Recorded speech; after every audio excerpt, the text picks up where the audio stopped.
அருளாளன் அல்லாதான் அன்பாளன் அல்லாதான் அருளாளன் அல்லாதான் அன்பாளன் அல்லாதான் திருநாமம் ஓடிடுவோமே தீமை நீங்குமே கொல்லா தீமை நீங்குமே பிஸ்மில்லா என்று ஆரம்பம் செய்யுங்கள்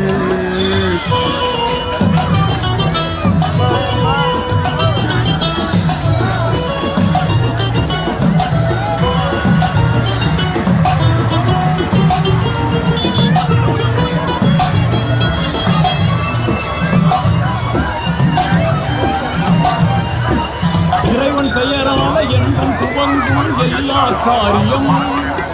நிறைவு கொண்டு எழிலாய் திகழும் நீங்காமையாகும் ஆர்வமுடன் நாடும் அன்பு கொண்டு